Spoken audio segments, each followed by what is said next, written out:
윤석열 정부의 굴욕적, 반역사적 강제동원 해법 철회 및 일본 정부와 기업의 사죄 대상 촉구 결의안에 대하여 대한 설명드리겠습니다. 내가 그런 돈은 곧 죽어도 굶어 죽어도 안 받겠다. 일본의 강제동원 피해자 양금덕 할머니의 한 맺힌 절규입니다. 2023년에 대한민국 대통령이 대한민국 국민을 외면한 치욕적인 역사로 정부가 피해자를 외면한 국민주권 박탈 원년의 해로 기억될 것입니다. 3월 9일 대한민국 정부가 일본 강제동원 문제의 최종 해법으로 한국 기업의 모금을 통한 제3자 변제 방식을 추진하겠다고 확정 발표한 것 때문입니다.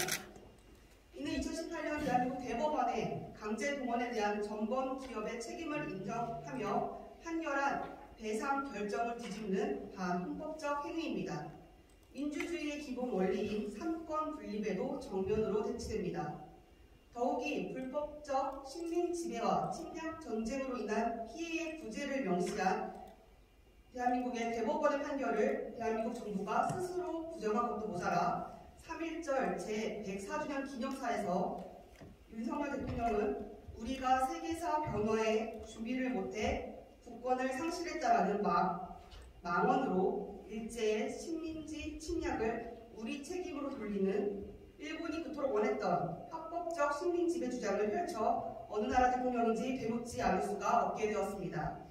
또한 윤석열 정부의 굴욕적 개입 외교는 일제의 식민 통치에 맞서 싸운 선조와 선열의 정신을 훼손하는 반역사적 행위이며 여전히 일제에 의해 희생돼 고통받고 계신 생존 피해자들과 유가족들의 마음을 짓밟는 반인륜적 행위입니다.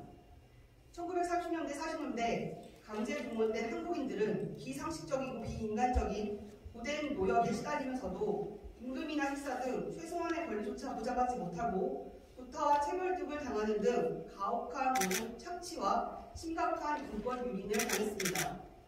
피해 당사자 의견을 무시한 채 정부가 일방적으로 강제동원 해법을 제시한 것은 피해자 인권을 짓밟고 대다수 국민 의견을 무시한 처사로밖에 볼 수 없습니다.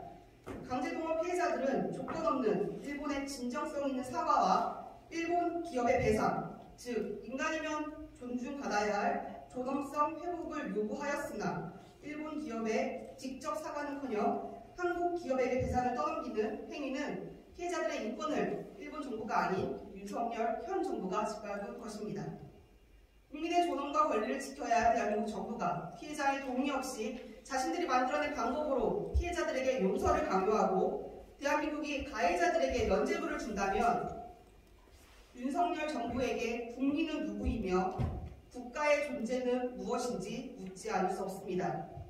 이에 대전광역시 서구의회는 대한민국 정부의 삼권 분립과 사법주의의 파괴, 불종적 외교로 인한 역사훼손의 굴욕적, 반역사적 강제동원 해법 및 대일 외교를 규탄하며 다음과 같이 결의하고자 합니다. 하나, 대전광역시 서구의회는 삼권 분립과 사법 주권을 훼손하는 굴욕과 반역사적인 대한민국 정부의 강제동원 해법을 규탄하며 즉각 처리할 것을 촉구한다.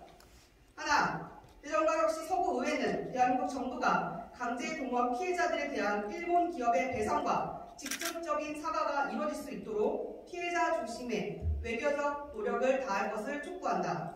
하나, 대전광역시 서구의회는 일본 정부가 과거 식민지배 당시 이루어진 강제동원의 불법성과 그 과정에서 일어난 인권 유린을 인정하고 사과하며 전범 기업의 사과와 배상을 촉구한다.